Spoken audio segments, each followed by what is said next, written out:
Bien, y ya estamos con Pepe Out y Darío Paya, nuestros expertos electorales, en este día lunes muy importante, este día lunes 12 de abril, donde debiéramos estar evaluando y contando los votos de la elección chilena y viendo qué pasó, pero como no ocurrió por la pandemia, vamos a partir dedicándonos hoy día a ver qué fue lo que pasó en países latinoamericanos que yo creo que de alguna manera nos da un cierto contexto. Hay gente que dice que las elecciones empiezan a producirse fenómenos en que los mapas se empiezan a manchar de un cierto color, otros dicen que eso no tiene nada que ver. Vamos a ver nosotros qué opinan nuestros expertos electorales de lo que pasó en Perú, de lo que pasó en Ecuador ayer. Ahí en Perú todavía están pasando cosas.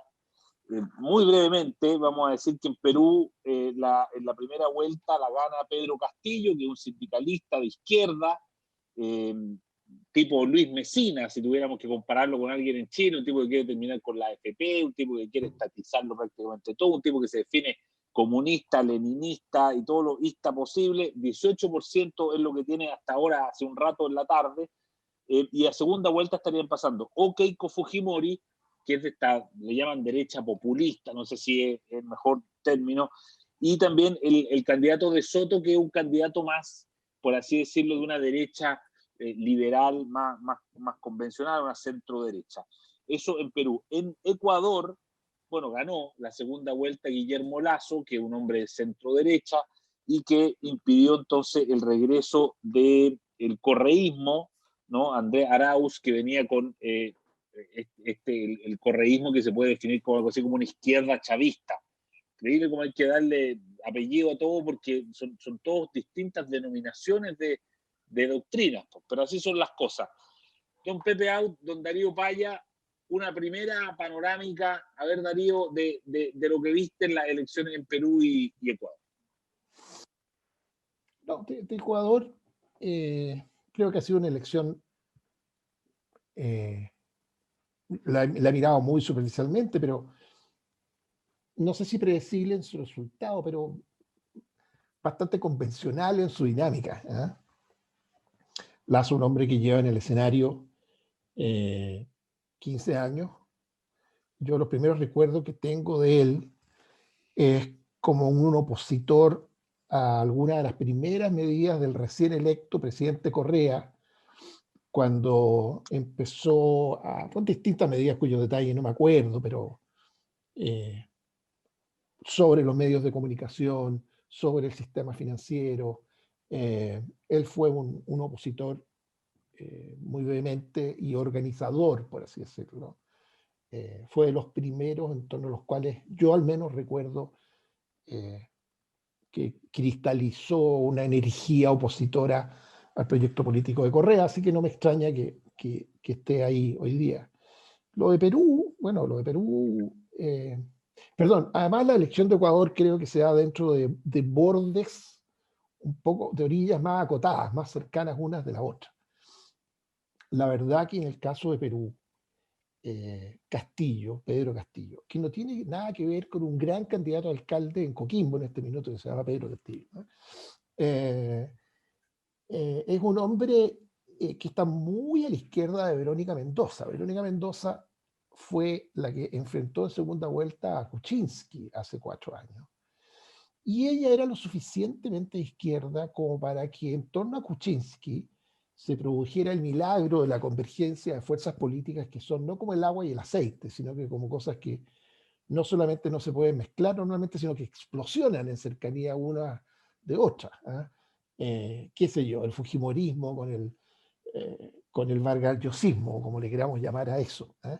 Hay pasiones nunca resueltas ahí muy fuertes entre liberales, conservadores y qué sé yo. Pero en fin, se produjo una coalición frente a Verónica Mendoza, que en una elección estrecha, al final, permitió la elección de Kuczynski.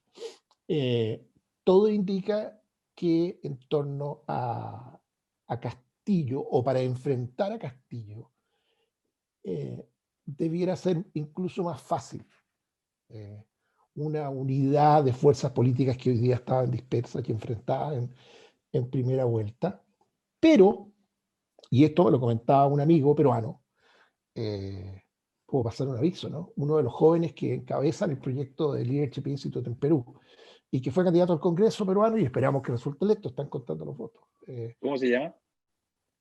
Como voy a repetir uno de sus comentarios, prefiero no identificar. Mejor, ok.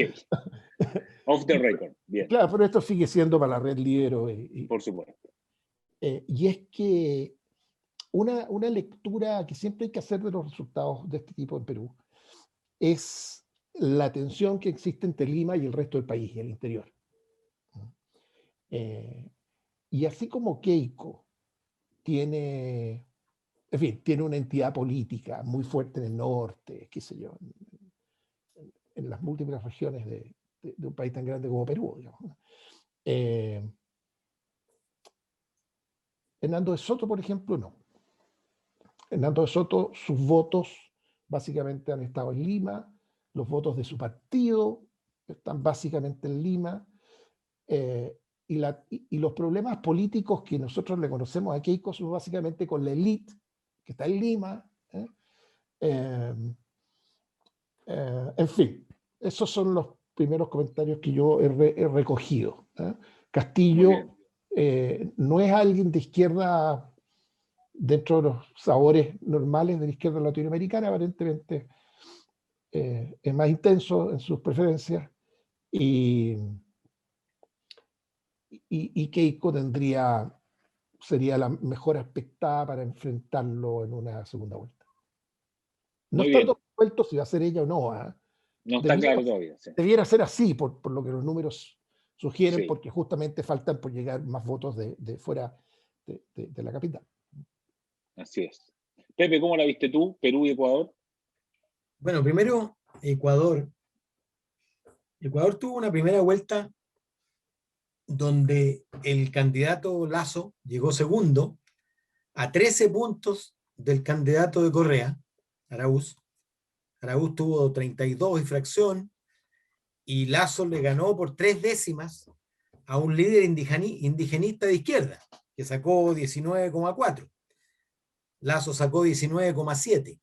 Y luego le sigue en cuarto lugar un candidato de la socialdemocracia, partido afiliado a la Internacional Socialdemócrata, en fin. Y quienes quieren leer el triunfo de Lasso como el triunfo de la derecha sobre la izquierda, yo les quiero decir que lo que triunfó fue el anticorreísmo.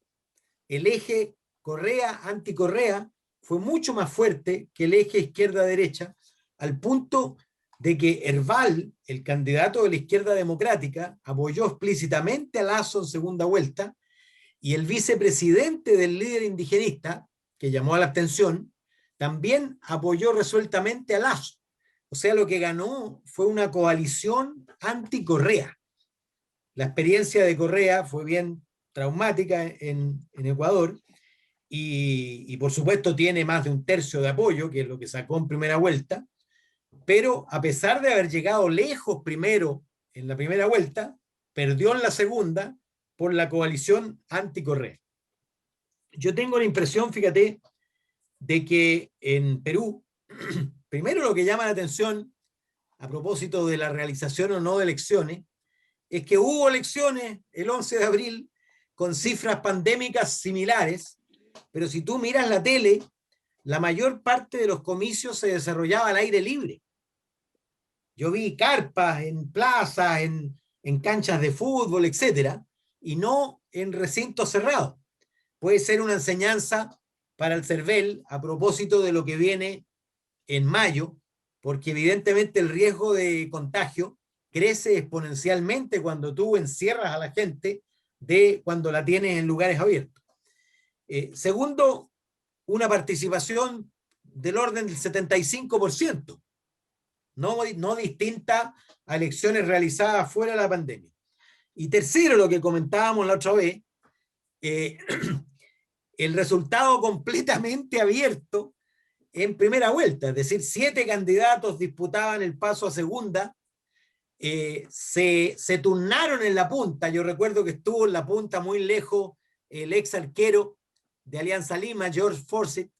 Después estuvo en la punta López Aliaga, el candidato conservador. Después al final estaba en la punta Johnny Lescano, candidato de una cierta centroizquierda populista, y finalmente las encuestas tuvieron el acierto de avisar unos días antes de que venía remontando tanto De Soto como Castillo.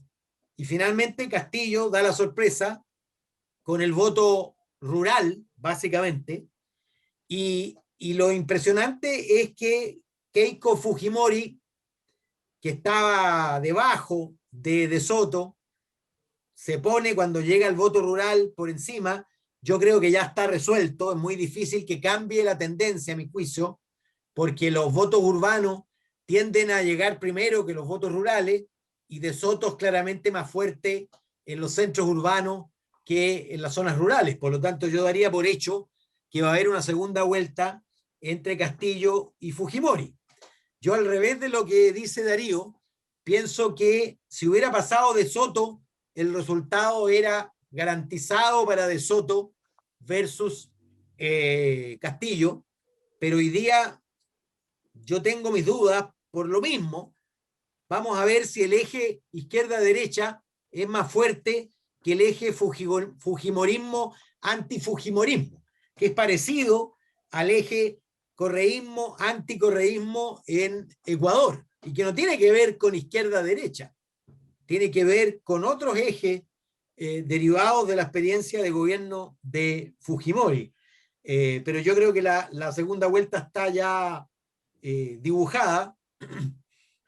No sé si Castillo tenga la flexibilidad de salirse de su trinchera, algo decimonónica, para intentar incorporar a otras fuerzas políticas, y tengo la impresión de que Fujimori va a llevar la delantera. Recordemos que Fujimori ya perdió una elección en segunda vuelta, pero llegando primera, y hace rato que en Perú los que llegan segundo se llevan el gato al agua. ¿Ah? Los primeros han perdido hace mucho rato en el Perú. ¿Ah? Perdió Vargas Llosa, perdió la Fujimori, ¿ah? Y entiendo que el favoritismo va a estar con Fujimori, pero vamos a ver cuánto le queda al antifujimorismo, que es bien profundo en el Perú. Oye, ahí yo tengo un matiz, perdona, Eduardo. A ver, sí. Porque a las dos, hablando de Perú, Sí. a las dos dimensiones que mencionó Pepe, hay que agregarle una que probablemente es la dimensión que permitió que fuera electo Fujimori la primera vez contra Vargas Llosa. Que es una realidad que estaba ahí, y que al menos el comentario que me compartían personas de Perú hace poco rato sigue vivo. Que esta tensión entre la élite limeña y el resto del país, hay no solamente una cuestión geográfica, probablemente matices étnicos, la periferia contra el centro. En la época en que fue electo Fujimori, me acuerdo que estaba de moda un libro que se llamaba ¿Quién se comió mi queso? O algo por el estilo. ¿No? Claro, ¿quién Pero, se robó mi queso? Que era, en fin, esta cuestión metafórica, en que al final el punto fue que los que se comen el queso eran siempre lo mismo. Bueno, Fujimori representaba eso.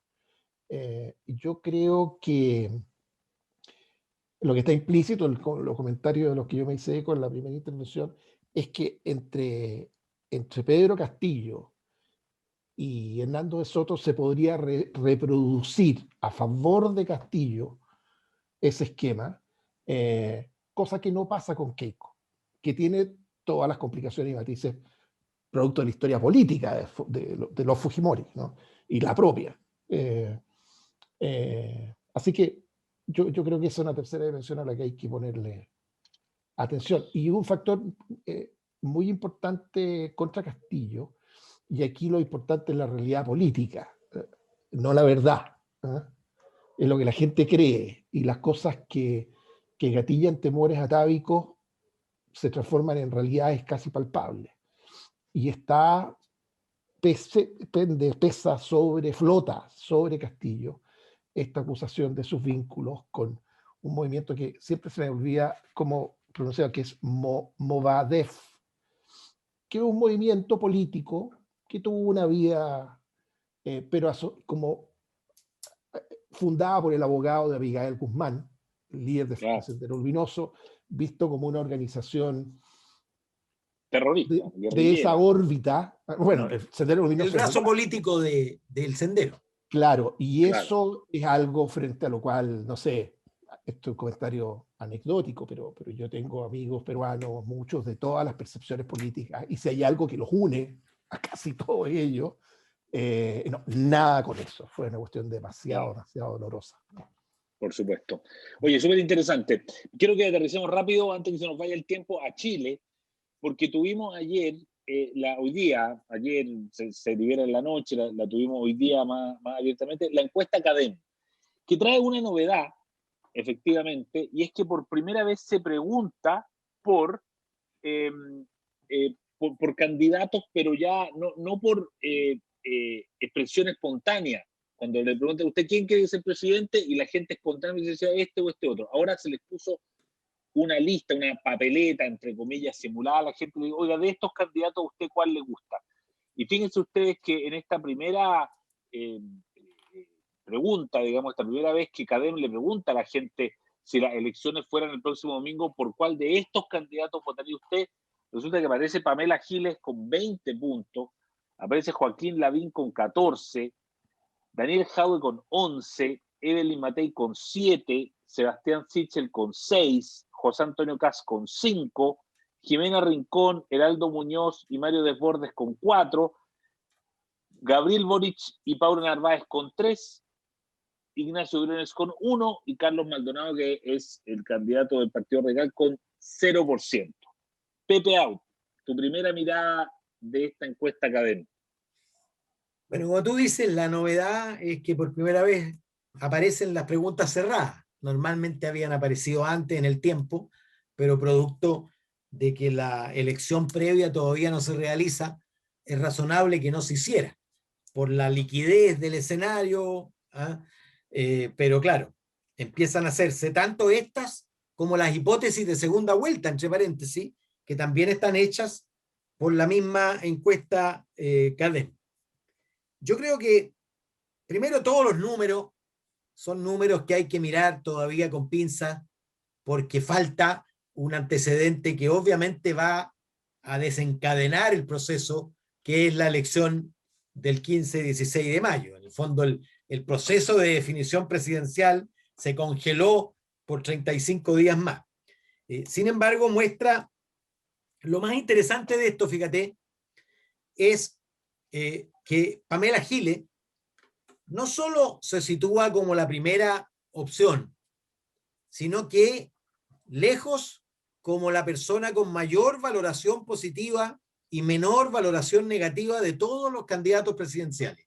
58% de valoración positiva, la única que supera el 50%, y con 37% de valoración negativa, lo que es extremadamente contrastante con lo que ocurre en la élite. Si tú hicieras la misma encuesta en la élite, probablemente el nivel de rechazo triplicaría el nivel de simpatía o de valoración positiva a su liderazgo. Yo creo que esto nos habla de la disociación tremenda que existe entre la percepción de la élite dirigente de todas las características y la percepción de la gente. Y el segundo elemento es la poca importancia o la disminución de la relevancia de lo ideológico y de lo político en las preferencias presidenciales. Tú sabes que en esta pregunta preguntaban por más de una opción. Y en primera opción, Giles tenía 20. Pero la segunda opción de la mayoría de los de Giles era Lavín y Matei. Y la segunda opción de la mayoría de los de Lavín era Matei y luego Giles. Lo que te habla de lo que hemos comentado otras veces, de la inexplicable o explicable transversalidad de la figura de Pamela Giles, que a pesar de un posicionamiento discursivo, digámoslo para simplificar, en la punta de la izquierda, la verdad es que su apelación resulta extremadamente transversal, ¿ah? Y particularmente fuerte en los sectores populares, independientemente de su definición ideológica. Es decir, ahí compite por el mismo electorado en parte con Lavín y por supuesto con Jadwe. Lo que aparece aquí también es un dato, el estancamiento de Jadwe y el despegue de Pamela, y por otro lado la existencia de un espacio del orden del 12% de candidatos de la centroizquierda que una vez que se despeje el panorama probablemente van a comenzar a existir en primera vuelta, porque Heraldo, La Rincón, la Narváez suman 8-11%, ¿ah? Y probablemente luego de una primaria y del resultado de las elecciones logren empinarse para discutir en primera vuelta. Ahora, nos pareceríamos bastante al escenario peruano si tuviéramos un escenario donde está Boric, un candidato de la centroizquierda, Jadwe y Giles. Escenario que yo no descarto, la posibilidad de 4, o al menos 3, pero probablemente 4 candidatos de la oposición y 2 candidatos, llamémosle, de la derecha. Estoy hablando de José Antonio Cast y de Lavín, porque por lo que se ve van a responder los partidos a la invitación que exige Sichel. Sichel Sí, para la primaria. ¿Ah? claro. Interesante. Darío, ¿cómo viste la encuesta académica? Primero, dos comentarios chiquititos. Uno, yo siempre me fijo, sobre todo sirven para esto preguntas como en este caso en la que, para los mateos que quieran ver, está en la lámina 17 de la encuesta, que está la evaluación de un montón de personajes distintos. Cuando uno se da cuenta, hace una primera vista, que casi todos los de derecha o todos los de izquierda, no pueden ser en otra encuesta, todos suben o todos bajan respecto al anterior, siempre hay como una sugerencia de que puede haber una cuestión de una muestra un poco distinta. Esto no tiene gran importancia, porque no es una encuesta. Pero yo creo que esto es una mala muestra para la derecha en general. Porque creo que hay un par de excepciones. Y sobre todo los candidatos menos conocidos, esas fluctuaciones pueden ser un poquito más reales. Pero como que hay una caída de muestra para la derecha como de 5 o 6 puntos. Pero en fin, es una cosa menor porque no cambia nada. Segundo, ya está dicho por Pepe, así que no me extiendo en eso, que Giles. Todo el resto de los datos de la encuesta, cómo se mueven las segundas opciones, todo tiene cierta lógica, o tiene una lógica más bien tradicional.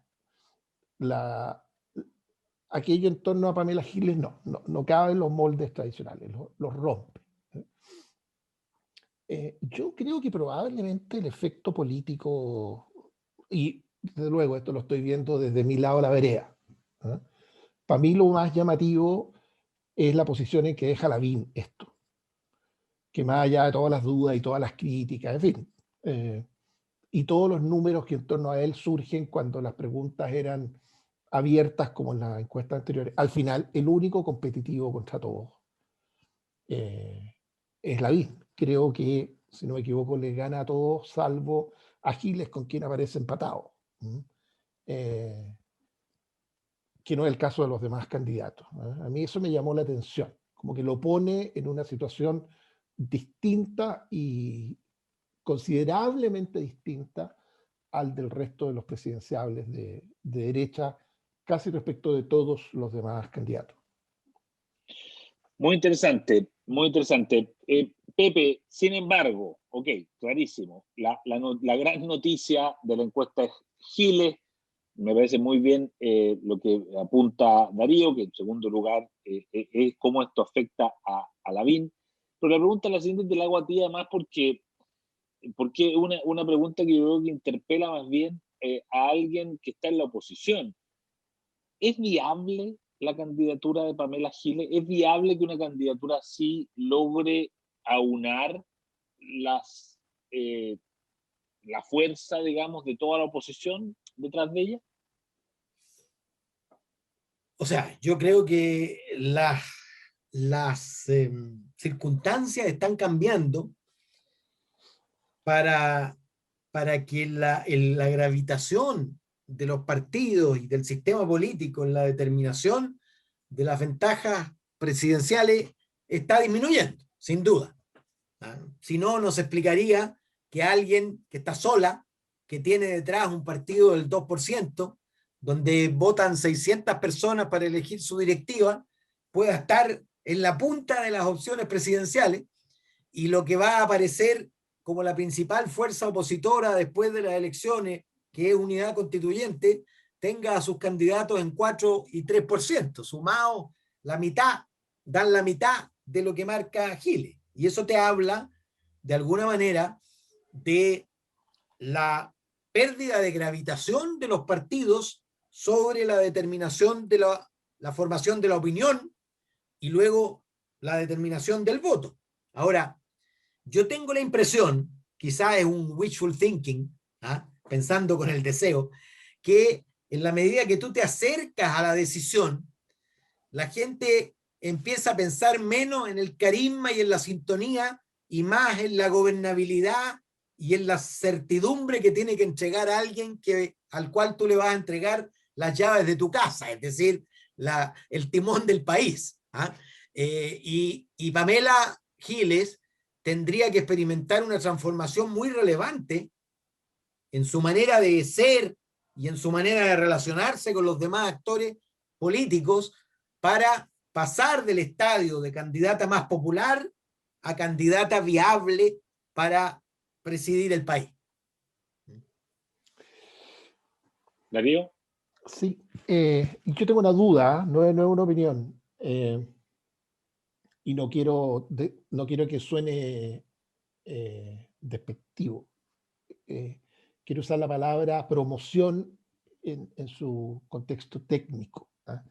Que tengo la impresión, no he visto los números, tengo que ir a verlos, pero que el apoyo a Pamela Giles está muy, muy, muy vinculado a la discusión del segundo, tercero, séptimo, 10%. Es un tema respecto al cual ella tiene puesta ahí como la bandera en la luna, digamos.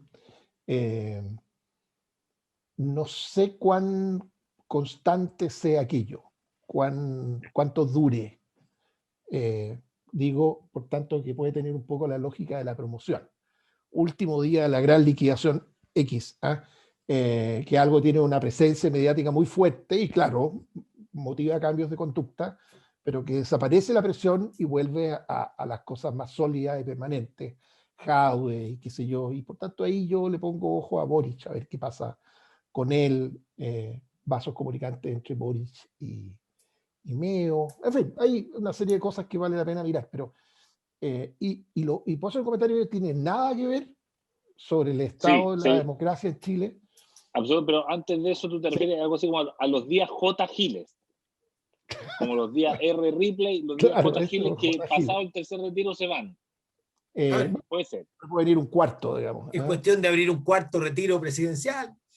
Y ahí vuelven los días J. Giles. ¿Qué pasa? Lo vemos en el retail, digamos, que a veces tenemos liquidaciones cada 3 semanas. Digamos, siempre, ¿no? Por definición, siempre se está en los últimos días de algo. El Black Friday, digamos, es viernes por medio Black Friday, claro, antes era una vez al año. Claro, es cierto. No, lo que iba a decir a propósito de lugares comunes, como que los problemas de la democracia solo se curan con más democracia. Una cosa es que no hay alternativa, digamos, pero de ahí a que se curen. Fíjate que las campañas se suspendieron el miércoles en la noche, 24 horas antes de lo que debieron normalmente haber terminado. O sea, en el fondo tuvimos una campaña eventualmente completa para una elección que originalmente iba a ser ayer. 52% de los chilenos no saben por quién votar para alcalde, 65% no saben por quién votar para concejales, 69% no tiene decidido por quién votar para constituyente. Y bueno, y 70 y tanto no sabe por quién votar para gobernador y probablemente no sepan que hay elección de gobernador, se enteraron por la encuesta. Y por supuesto que no se les preguntó para quién son los gobernadores, porque ese habría sido otro número. O sea, está dicho, esta va a ser una elección completamente atípica, excepcional, pero los resultados que esto arregle y con todo lo que está arriba de la parrilla en juego, que es brutal en su alcance, esta es la realidad. El tema constitucional ha sido casi tema único y 70% al momento de tomar esta encuesta no tenía resuelto por quién votar para constituyente. Claro, quiere decir que habría sido una elección bastante a ciegas, es por lo que tú estás diciendo, porque efectivamente la pregunta no se hizo hoy día ni ayer. La encuesta se hizo el jueves o el viernes, justo cuando se iba a votar, o sea, tal cual. Oye, muy interesante de verdad la conversación. Por supuesto que vamos a tener que seguir mirando con detención y detalle y atención todo esto que viene. Así es que una vez más, Pepe Auto y Darío Paya, muchas gracias por estar aquí en el podcast Detrás de la Noticia, el podcast electoral.